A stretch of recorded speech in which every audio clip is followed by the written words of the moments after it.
شەڕی داعش سنووری کوردستانی دیاری کرد کە پێش هاتنی داعش ئەو سنوورانە نەبوون کە پێشمەرگە ئێستا دەیپارێزێ. دوای داعش کێ بەرامبەر کوردەوەستەیە؟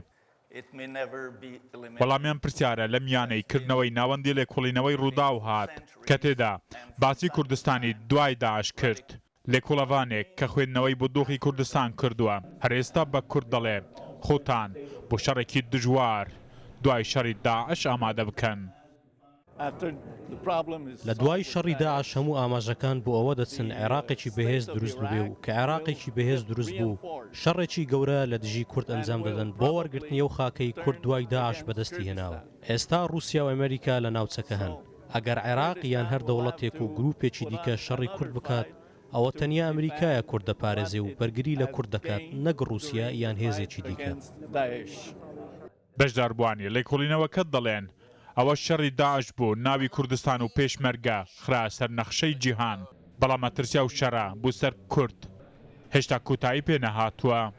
لێرە باسی داهاتووی کوردانە کرد دوای داعش هەرچەندە داعش دژمنێکی دڕندە بۆ بەرامبەر بە کورد بەڵام شەڕی داعش وای کرد دنیا لە توانای کورد و پێشمەرگە بگات.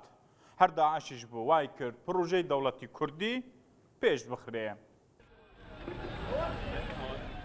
پرسی گەرم لە هەولێر ئەنجامدانی گشت پرسیە واتە جیابوونەوە لە عێراق کە کورد ئومێدی پێ نەماوە. ئەم پیاوە دوو کوڕی بەدەستی سوپای عێراق شەهید کراون پێ وایە هەر هەنگاوێک بۆ پێشەوە دەبێ گەرەنتی ئەمریکا لەگەڵ بێ. هەندێک هاونیشتمانیانی دیکە دەڵێن هەر چوونێک بێ ژیان بەبێ عێراق خۆشترە. بە شەرتێکە ئەمریکا ئەو کاتێ پشمان تێنێکە شەڕی داعشتەوە بوو شەڕی ئیشی بە ئێمە نەما پشمان تێکە ئەو کاتێ بۆ من زۆر ناخۆش دەبێت. وەڵای حەسەن لە عێراق دووربی قازانجکە ئەو شیعانە گەلە لەو داعشە بیست. خەڵکی باشووری کوردستان بارێکی گرانیان هەڵگرتووە ئەویش پرسی دەوڵەتە بەڵام ڕێگاکە هەندێک سەختە.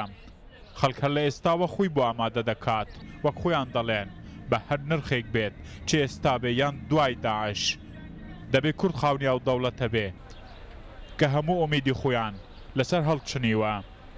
هیدار ئەحمەد ڕوودا و هەولێر.